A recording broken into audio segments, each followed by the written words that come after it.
এত গরিব, এত নিচু যে একটা কুরবানি পর্যন্ত দিতে পারে না। ইসলাম এমন একটি জীবন ব্যবস্থার নাম যেখানে প্রশ্ন করলে এমন কোনো বিষয় নাই যে উত্তর পাওয়া যায় না। সম্মানিত দর্শক শ্রোতা মণ্ডলী, প্রশংসা আল্লাহ তাআলার জন্য, যিনি আমাদেরকে এখনো সুস্থ রেখেছেন, শারীরিক মানসিকভাবে আমাদেরকে প্রেশার মুক্ত রেখেছেন। সর্বোপরি করোনা ভাইরাসের মহামারী থেকেও এখন আমাদের হেফাজত করেছেন। আলহামদুলিল্লাহ। আল্লাহ শুকরিয়া আদায় করলে, আল্লাহ শুকরিয়া জ্ঞাপন করলে আল্লাহ সুবহানাহু ওয়া তাআলা খুশি হন, আমাদের নিয়ামত বৃদ্ধি করে দেন। বলেন আল্লাহ সুবহানাহু ওয়া তাআলা বলেছেন, লা ইন শাকারতুম লা আযীদান্নাকুম ওয়া লা ইন কাফারতুম ইন্না আযাবি লাশাদীদ। আল্লাহ সুবহানাহু ওয়া তাআলা প্রশংসা দিয়ে শুরু করছে। সামনে আসছে কুরবানি। কুরবানিতে অধিকাংশ মানুষই কুরবানির সওয়াব থেকে বঞ্চিত হয়, এমনকি তাদের কুরবানি কবুল হয় না। হয়তো বলবেন, কিভাবে আপনি বলছেন?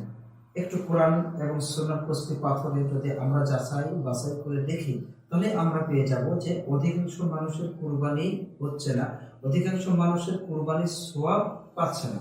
যেমন আমরা দেখতে পাই, আদম আলাইহিস সালামের দুইজন পুত্র হাবিল এবং কাবিল, তারা কুরবানি করেছিলেন।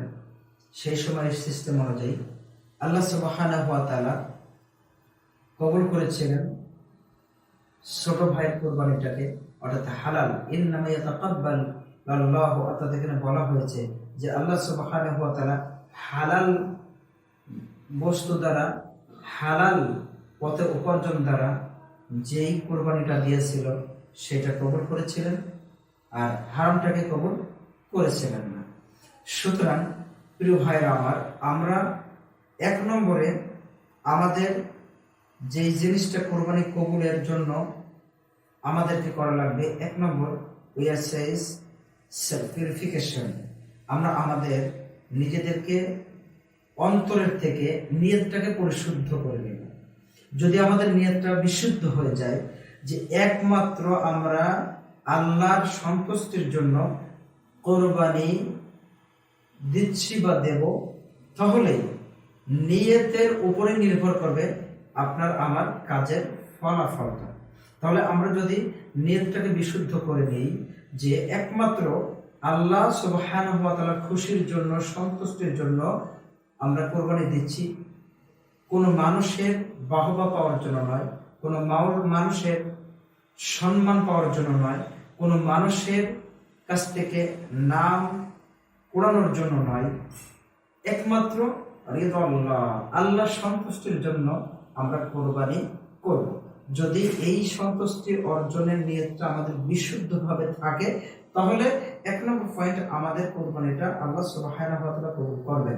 আসলে আল্লাহর কাছে কোরবানির গোশতও যায় না, পশমও যায় না, কোনো কিছু যায় না, বাট আল্লাহ সুবহানাহু ওয়া তাআলার কাছে যায় কি, লা ইয়ানালুল্লাহু লুহমাহা ওয়ালা দিমাউহা ওয়ালাকিন ইয়ানালুহু তাকওয়া মিনকুম। আল্লাহ বলছেন যে আমার কাছে তোমাদের কোরবানি বা রক্ত এই সমস্ত কিচ্ছু যায় না, বাচ্চা আমার কাছে তোমাদের পৌঁছায় তোমাদের তাকওয়া, তোমাদের অন্তরের থেকে তোমাদের যে বিশুদ্ধ নিয়তে তুমি কি করছো এইটা আমার কাছে পৌঁছায়। সো আমরা বিশুদ্ধ নিয়ত করে নিব। দুই, আমরা কোরবানির যে পশুটা কিনবো মানুষের দেখানোর জন্য নয়, মানুষ দেখানোর যে সকল ইবাদত বন্দেগীগুলো করা হয় সেই সকল ইবাদতগুলো আল্লাহ সুবহানাহু ওয়া তাআলা কবুল করেন না। আল্লাহ সুবহানাহু ওয়া তাআলা আমাদের সেই ইবাদতগুলোকে দূরে সরে ফেলে দেন। আল্লাহ রাব্বুল আলামিন আমাদেরকে যেন আল্লাহর সন্তুষ্টি অর্জনের জন্য ইবাদত করার তৌফিক দেয়, অর্থাৎ কোরবানি করার তৌফিক দেয়। আমরা যেন কোনো মানুষের দেখানোর জন্য কোরবানি না করি। তৃতীয় পয়েন্ট যেটা, যে অনেকেই আছে যে হয়তো নতুন তার ছেলেকে বিয়ে দিয়েছে অথবা তার মেয়েকে বিবাহ দিয়েছে, এখন এই বছর যদি আমি কোরবানি না দিই তাহলে আমার শ্বশুর বাড়ির অথবা আমার বিয়াই বাড়ির লোকজনেরা কি বলবে যে এত গরিব, এত নিচু যে একটা কোরবানি পর্যন্ত দিতে পারে না। এই নিয়েতেও যদি কেউ কোরবানি দিয়ে থাকে বা দেওয়ার ইচ্ছা করে অথবা দিবে এমনটি করে, তাহলে তার কোরবানিটা কবুল হবে না, সে সওয়াবের থেকেও বঞ্চিত হবে। চতুর্থ নম্বর যে কথাটি বলবো, যে আসলে এটাই হচ্ছে আরেকটা ফান্ডামেন্টাল নাম্বার 1 বলা যায়, যে কুরবানির পশুটা আপনি ক্রয় করবেন, অবশ্যই সেই পশুটা ক্রয় করার ক্ষেত্রে যে জিনিসটা লক্ষ্য করতে হইবে সেই জিনিসটা হচ্ছে এই যে অবশ্যই আমাদের ওই কোরবানির পশুটা ক্রয়ের যে টাকা অবশ্যই হালাল হতে হবে। আল্লাহ রাব্বুল আলামিন হালাল বস্তু ছাড়া হারামকে কবুল করেন না।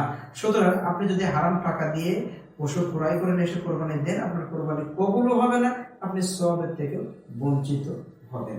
সুতরাং আসুন আমরা আমাদেরকে পরিশুদ্ধ করে নিই, আমরা আল্লাহ সন্তুষ্টির জন্য আলোচ্য কাজ করার সংকল্প করি।